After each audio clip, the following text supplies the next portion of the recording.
So as you may know, if you've seen some of my previous videos, you know that I love to read books and I get through quite a few each year. So the easier it is for me to read that book, the more I love it. And in quite a few of my previous videos, I've talked a lot about the virtues of the Kindle and how good it is. Just because I think they're so much more convenient than the old typical physical books, just because they're lighter, they're cheaper, you can carry around a whole library just on this small little device, and it's just so much more convenient than having to lug around big books all the time. I still love physical books, but the Kindle has definitely replaced physical books for the most part. But I never actually used the Kindle app on my smartphone or on my MacBook, and this was mainly because I didn't really like the screen size and I felt like it strained my eyes a bit.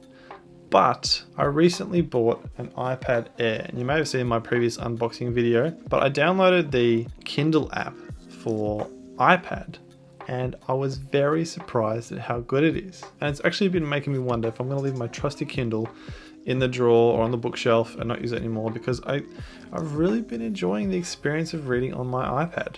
So in today's video, I wanted to just share a bit about my experience on reading on the Kindle versus reading on the iPad.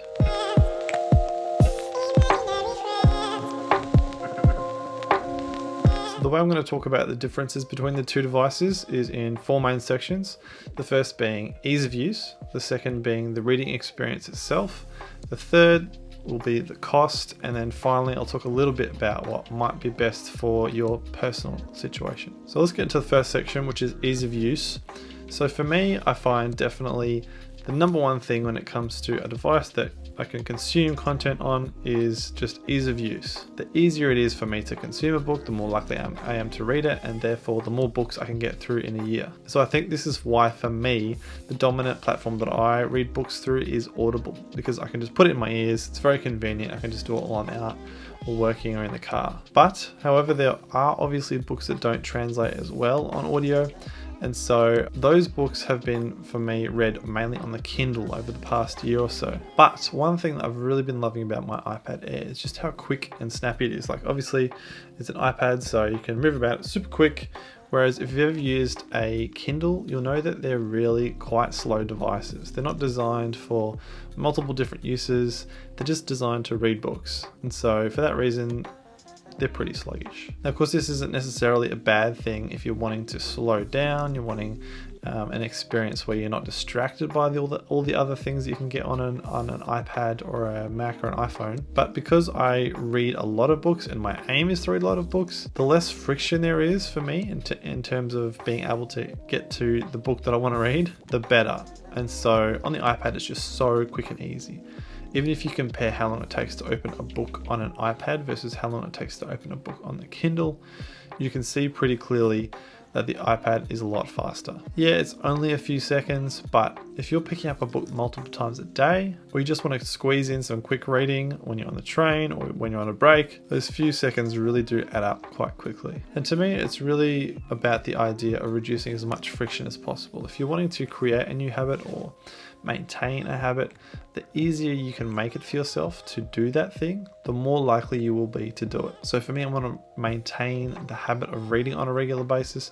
And so the easier it is for me to get into a book, the more likely I am to maintain that habit. Now, another thing I take into account is which device I'm more likely to have with me on a regular basis. And for me, that's the iPad, because I take the iPad around with me more to work. I'm just out and about on road trips, basically because I can just do so much more on it. And the main things I use it for are work related. So my iPad is almost always with me, which again just reduces that level of friction a little bit, because my Kindle, just because it's slow and I don't use it all the time, I generally leave it at home.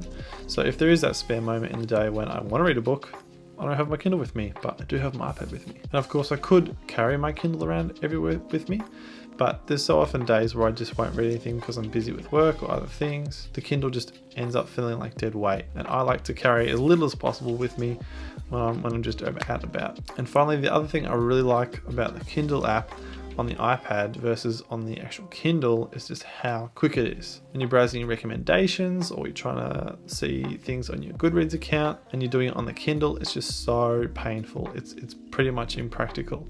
whereas on the iPad, it's just as quick as any other iPad app, which is brilliant. So that brings me to the next section, which is the reading experience. Like I mentioned, one of the main reasons why I actually preferred reading on the Kindle was because of that reading experience. It felt more like I was reading a book on a digital device because of the great Kindle screen. And one of the main reasons why I didn't read books on the Kindle app on the iPhone or on my computer was that on the iPhone it just feels too small, whereas on the Mac it sort of strained my eyes because it was so big and quite bright. And so I was expecting pretty much the same thing on the iPad. I thought it would be too bright or it'd strain my eyes.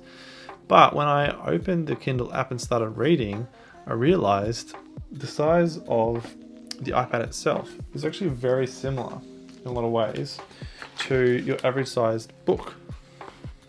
And so in some ways, reading on the iPad actually feels more like reading a physical book than the Kindle does, because the Kindle feels like you're just reading one page at a time. Whereas with the iPad in landscape mode, it feels like you're reading an actual open book. My other fear, which was that the iPad screen would be too harsh on my eyes, so far hasn't been a problem.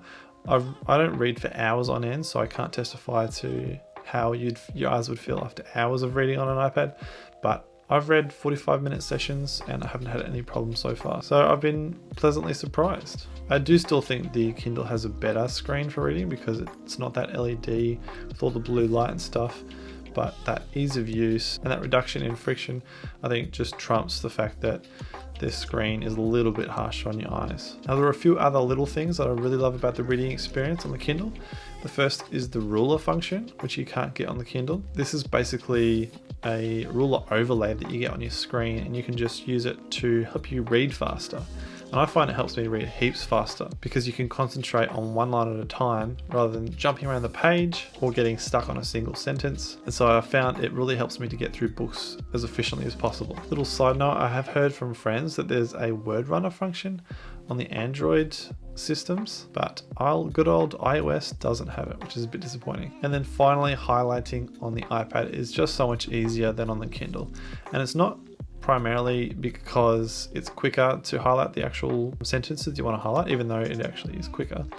But the main thing that I really prefer about the iPad version of highlighting is that you can type notes so much more easily because you've got a full keyboard and it's not slow and sluggish like the Kindle is. It's just really not practical to type long notes on a Kindle. Whereas on the iPad, you can type as much as you like. It's super easy. So briefly, let's just talk a little bit about the cost difference. Obviously, there's a pretty big difference. My iPad Air cost me a bit over $1,000 Australian, whereas the Kindle cost me about $200 Australian. So it's a little hard to compare the pricing. They're kind of two different categories of devices.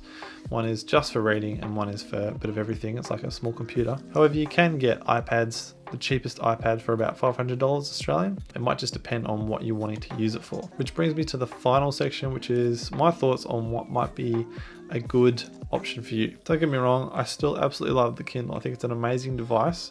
I'm still gonna hold on to mine. I don't know that I'll be using it as much as I used to, but I still definitely love Kindles. And so I think if you already own a Kindle, but you don't need an iPad, then I don't think it's worth spending the extra, $500 to $800 just to get an iPad to read books on. It's not worth it. The Kindle is still an amazing device for that. But if you already own an iPad and you're thinking about getting a Kindle, I would probably say download the Kindle app first on your iPad and give it a try and see how you find it. If things like distractions are a really big deal to you and you want a more slow, relaxed experience, then give the other Kindle a try. But if you're happy to just put your iPad into do not disturb mode, then I think you'd be really happy with the reading experience on an iPad. So the bottom line is, I think, don't buy an iPad just to read books on. If you've already got a Kindle, it's definitely still a great device. But if you do have an iPad, or if you're looking for more reasons to justify buying an iPad, then this is another great reason to buy one. But for someone like me who wants a really efficient, quick, easy to use, frictionless way of reading a book, then I think the iPad is actually coming out ahead for me at the moment, which is pretty crazy because I really love the Kindle. But let me know in the comments your thoughts. Do you prefer reading on the iPad? Do you prefer reading on the Kindle? Do you prefer physical books? But if you enjoyed this video, definitely check out some of my other videos on Kindles. I've also got a playlist on reading, so feel free to check that out. Other than that, I hope you have a brilliant week and I'll see you in the next video.